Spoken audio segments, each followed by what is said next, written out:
வணக்கம் எல்லோருக்கும்.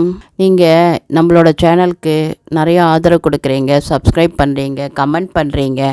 உங்கள் எல்லாருக்கும் ஒரு நன்றியை தெரிவிச்சுட்டு நம்ம இப்போ சேனலுக்குள்ளே போகலாம். என்னடா அப்பப்போ நன்றி சொல்கிறாளேன்னு நினைக்காதீங்க. நன்றி எப்போவுமே சொல்லணும் அப்படின்றது தான். நம்ம சொன்னால் நம்மளை பார்த்து நம்மளுக்கு கீழே வர குழந்தைகளுக்கும் அந்த நன்றி சொல்கிற அந்த கேரக்டர் வரும்ன்றதுனால நான் ஒவ்வொரு வாட்டியும் நீங்கள் கொடுக்குற அந்த ஆதரவுக்கு நன்றியை தெரிவிக்கிறேன்.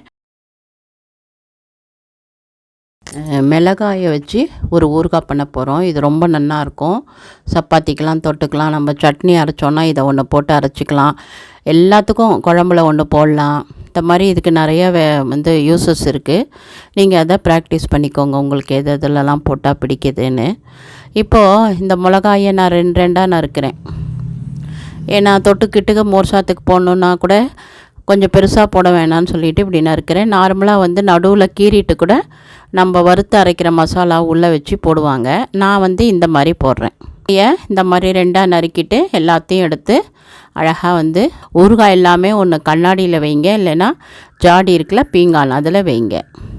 இப்போது அதுக்கு உண்டானதெல்லாம் வறுக்க போகிறோம். இது வெண்கடுகு, அது கொஞ்சமாக போட்டுக்கோங்க. அது கிடைக்கலனாலும் பிரச்சனை இல்லை. வெறும் கடுகே நல்லா 2 பெரிய டேபிள் ஸ்பூன் அளவுக்கு போட்டுக்கோங்க அந்த மிளகாக்கு.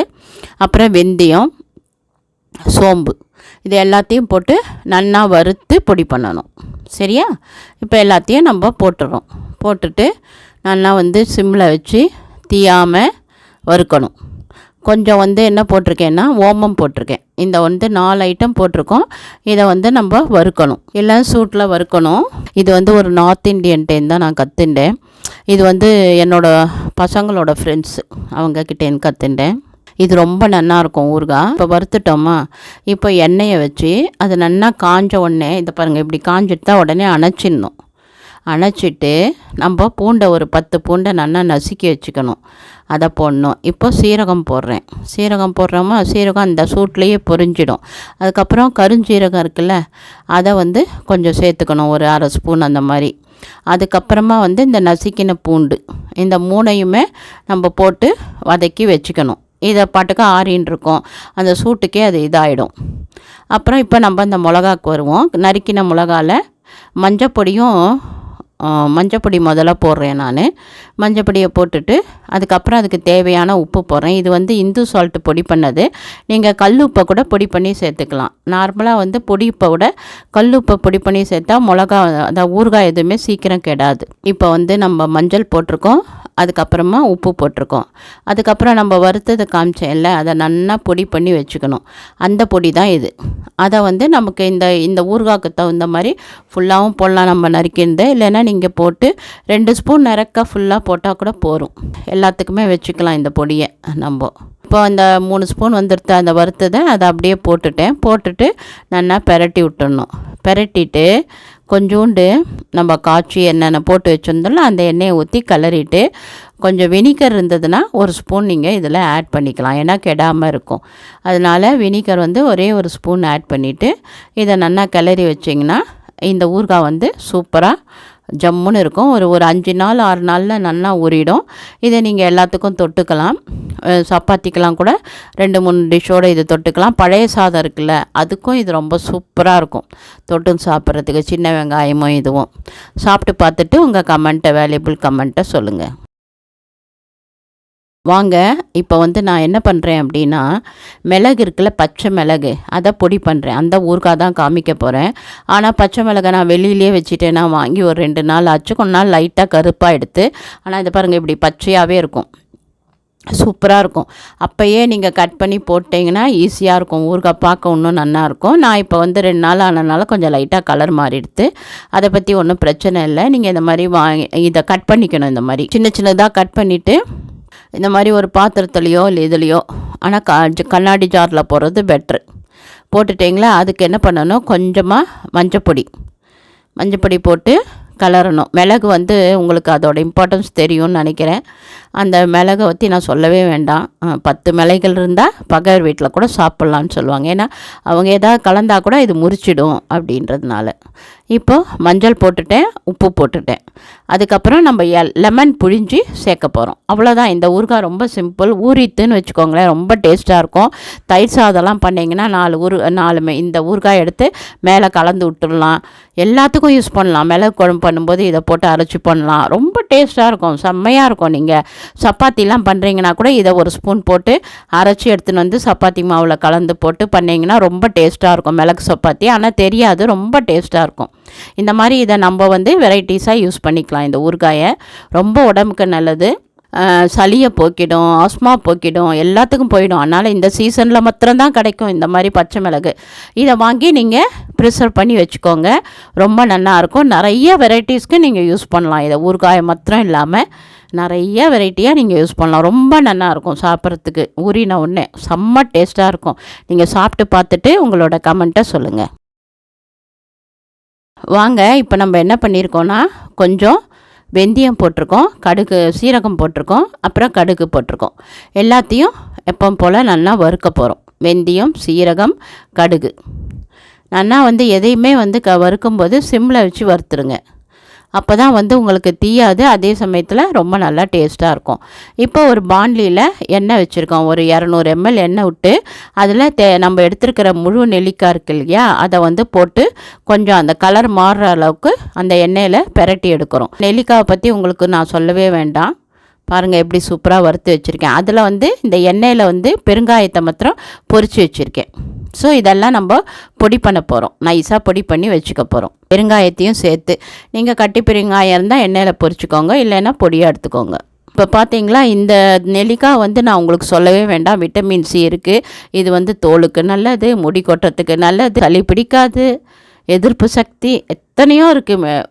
சொல்லிக்கிட்டே போகலாம் நெல்லிக்காயோட பலன்களை. அதனால் இப்போது எண்ணெய் வச்சுருக்கேன், அதில் கடுகு போட்டுட்டு சிவப்பு மிளகா, கடுகு, கொஞ்சம் பெருங்காயம், கொஞ்சம் கருவேப்பிலை எல்லாம் போட்டுட்டேன்.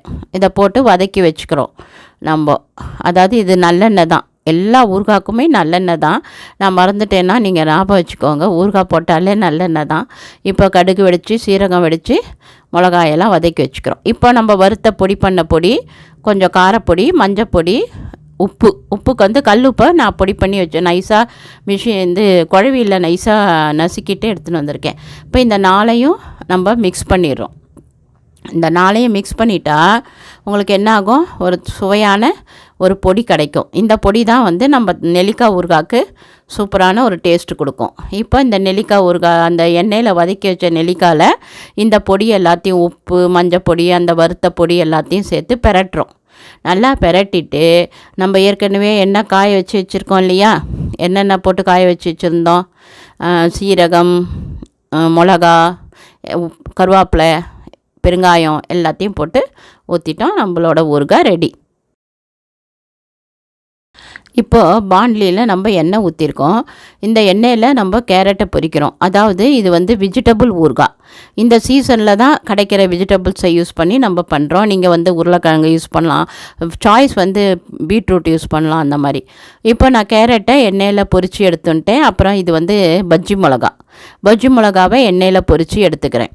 அப்புறம் கொஞ்சம் வெண்டைக்காய், ஒரே ஒரு நெல்லிக்காய் எல்லாத்தையும் நல்லா எண்ணெயில், அந்த நல்லெண்ணெயில் பொரித்து எடுத்துக்கிறோம். நம்ம பொரித்து எடுத்துட்டா தான் இந்த ஊறுகாய் வந்து கெடாமல் இருக்கும். அதுக்காக தான் நம்ம எல்லாத்தையுமே எண்ணெயில் பொரிச்சிடுறோம். எண்ணெயில் பொரித்து எடுத்துட்டு அதுக்கப்புறம் அந்த எண்ணெயில் கடுகு, சீரகம், இல்லை வெந்தயப்பொடி, கடுகு, சீரகம், அப்புறம் பெருங்காயப்பொடி இதெல்லாம் போட்டுட்டு அணைச்சிட்டு நம்ம காய் இருக்குது பார்த்திங்களா, எண்ணெயில் வதக்கி எடுத்த காய், அதுக்கு தேவையான உப்பை போடுறோம். உப்பு போட்டுட்டு காரப்பொடி போட்டு கிளறோம். உங்களுக்கு தெரியும் வெஜிடபிள்ஸ்லாம் ரொம்ப நல்லது உடம்புக்கு. இந்த மாதிரி பண்ணி வச்சுட்டிங்கன்னா ஃப்ரிட்ஜில் கூட வச்சுக்கலாம், 15 நாள் ஆனாலும் கெடாது. வெளியிலையும் 1 வாரம் வச்சுக்கலாம். அதுக்கு தேவையான 1 ஸ்பூன் வினிகர் ஊற்றுறேன். வினிகர் இல்லைன்னு வச்சுக்கோங்களேன், நீங்கள் லெமன் ஒன்று புழிஞ்சிக்கலாம். இப்போ இதெல்லாம் போட்ட உடனே நம்ம காய வச்சு போட்ட எண்ணெய் எடுத்து அதோட தலையில் தான் பொரிச்சிருக்கோம்ல எல்லா காயும், அதே எண்ணெயில் நம்ம தாளிச்சிருக்கோம்ல அதை எடுத்து போட்டோன்னா சுவையான நம்மளோட வெஜிடபிள் ஊறுகாய் ரெடி ஆகிடுது. நீங்கள் வந்து உங்களோட சாய்ஸ் வந்து இந்த காய் சேர்க்குறது, பீட்ரூட்டு, உருளைக்கிழங்கு, நூல்கோல்லாம் சேர்க்கலாம். அடுத்ததாக நம்ம பார்க்க போகிற ஊறுகாய் மாகாணி கிழங்குன்னு சொல்லுவோம். மாகாணி கிழங்கு வந்து நீங்கள் அதை மாத்திரம் குறைச்சி எடை போடாதீங்க, அதுக்கு அவ்வளோ சக்தி இருக்குது மாகாணி கிழங்குக்கு. அதாவது வந்து கல்யாணம் ஆன ஜென்ஸு லேடிஸ்லாம் சாப்பிட்டா ரொம்ப நல்லது.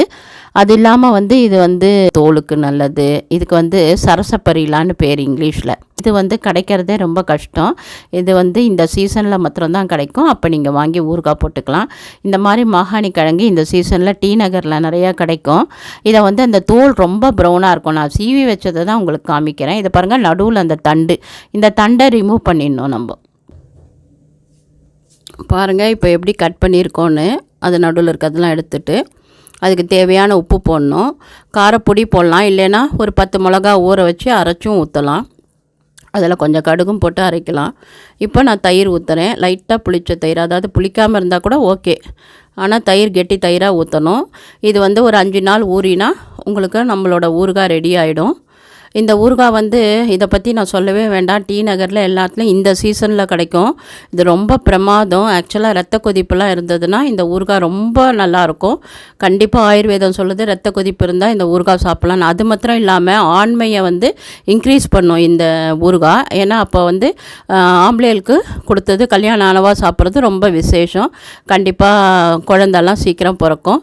அது இல்லாமல் இந்த ஊறுகாயை நீங்களே வேணால் நெட்டில் தேடி பாருங்கள். இதோட பலன்லாம் நிறையா இருக்கும். தோல் சம்பந்தமான வியாதி, சொரியாசிஸ், அது இது எது இருந்தாலும் க்யூர் ஆகிடும். இந்த ஊறுகாய் இந்த சீசனில் கிடைக்கும். கண்டிப்பாக வாங்கி பயன்படுத்துங்க. இந்த 5 ஊறுகாயும் நீங்கள் செஞ்சு பார்த்துட்டு இதோட பலனை நீங்கள் எனக்கு வந்து கமெண்ட்டில் கொடுத்தீங்கன்னா ரொம்ப நல்லாயிருக்கும். நன்றி, வணக்கம். ஆரோக்கியமாக சாப்பிடுவோம், ஆரோக்கியமாக இருப்போம்.